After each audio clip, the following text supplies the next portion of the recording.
नहमदुहु व नुसल्ली व नुसल्लिम अला रसूलिहिल करीम। अम्मा बाद, क़ाल अल्लाहु तबारक व तआला फ़िल क़ुरआनिल मजीद वल फ़ुरक़ानिल हमीद। अऊज़ु बिल्लाहि मिनश शैतानिर रजीम। बिस्मिल्लाहिर रहमानिर रहीम। या अय्युहल्लज़ीना आमनुत्तक़ुल्लाह व कूनू मअस्सादिक़ीन। सदक़ल्लाहुल अलियुल अज़ीम व सदक़ रसूलुहुन नबियुल उम्मियुस सादिकुल अमीन व नहनु अला ज़ालिका लमिनश शाहिदीन व शाकिरीन वल्हम्दुलिल्लाहि रब्बिल आलमीन। सब दोस्त प्यारे पैगंबर मोहम्मद करीम सल्लल्लाहु अलैहि वसल्लम जे मथा सलात शरीफ पढ़ो। बिस्मिल्लाहिर रहमानिर रहीम। अल्लाहुम्मा सल्लि अला सय्यिदिना मुहम्मदिन नबिय्यिल उम्मी व आलिहि व अस्हाबिहि व बारिक व सल्लिम अलैहि अदद खल्क़िका व रिज़ा नफ्सिका व ज़िनत अर्शिका व मिदाद कलिमातिका व अदद कुल्लि मालूमिन लका दाइमन अबदा। बिरादरान इस्लाम, हर साल वांगुरु हिन साल भी शुहदाए इस्लाम कॉन्फ्रेंस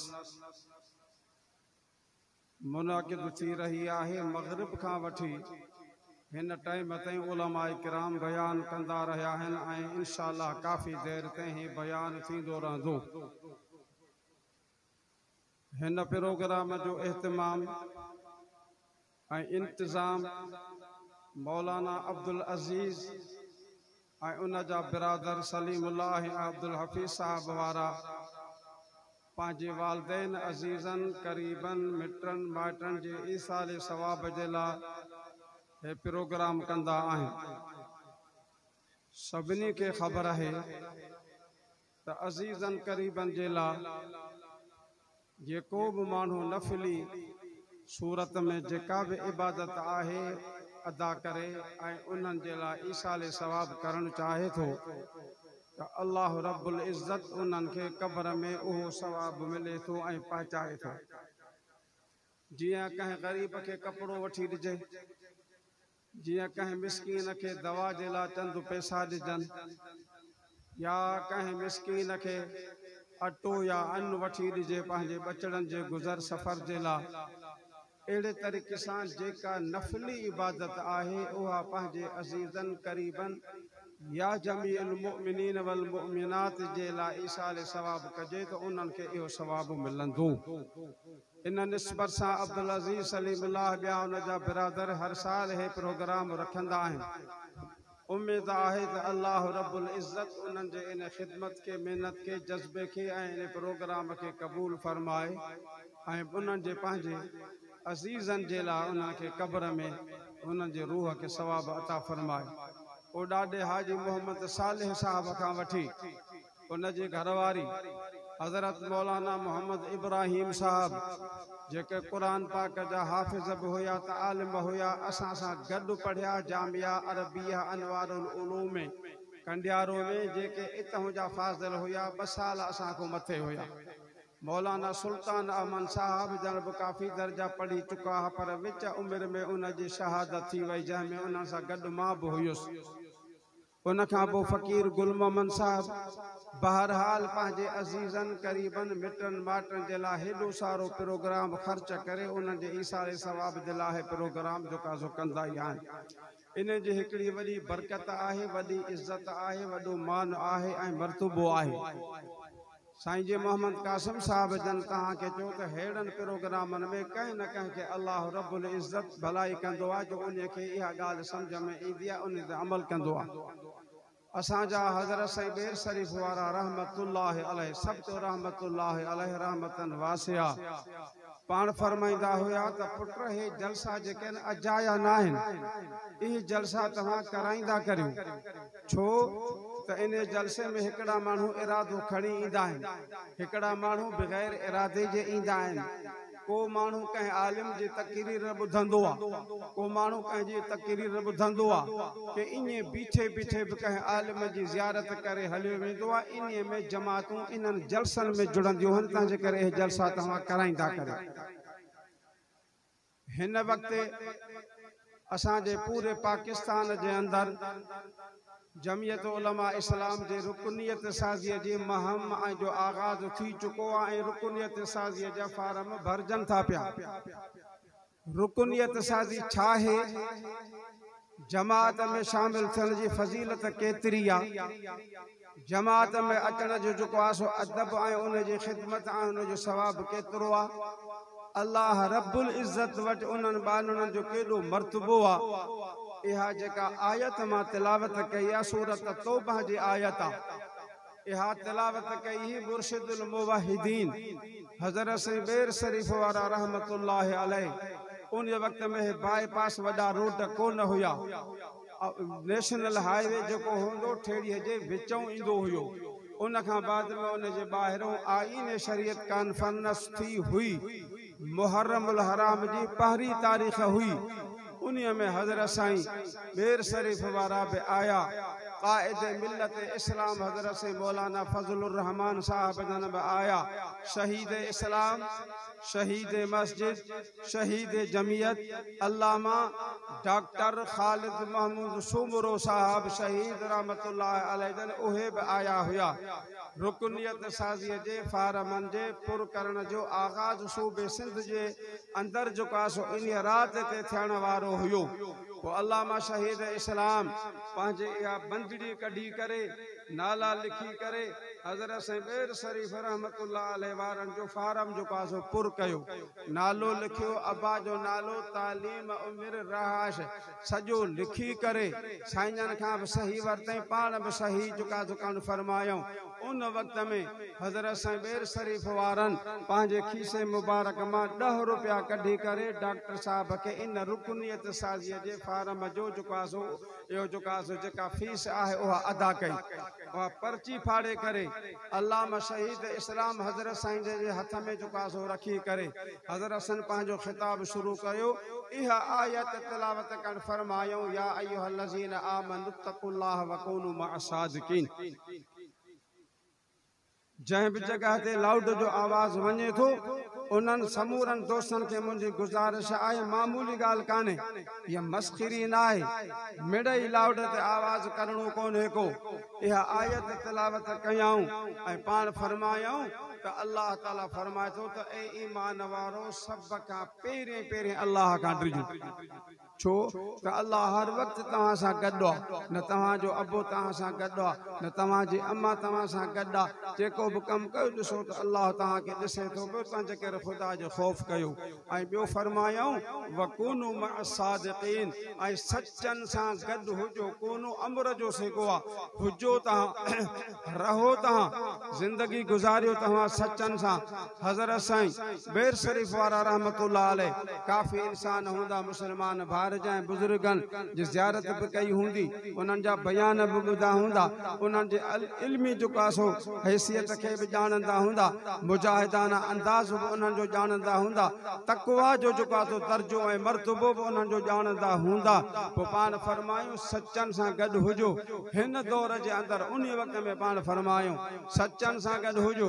पोइ साईं जन फरमायो त अब्बा हिन वक़्त में बहैसियत जमायत जे बएतबार इल्म जे सच्चा, बएतबार अमल जे सच्चा जेकॾहिं तव्हांखे ॾिसणा आहिनि त जमियत उलमा इस्लाम वारा ॾिसो, उहे तव्हांखे सच्चा ऐं साफ़ सुथरा नज़र ईंदा। बाक़ी ज़ाती तौर ते कंहिं में के ख़राबियूं के आहिनि अहिड़ियूं शयूं त उनखे असां ईअं कोन था चऊं त हर इंसान जो काज़ो फ़रिश्तनि खां बि मथे आहे, न।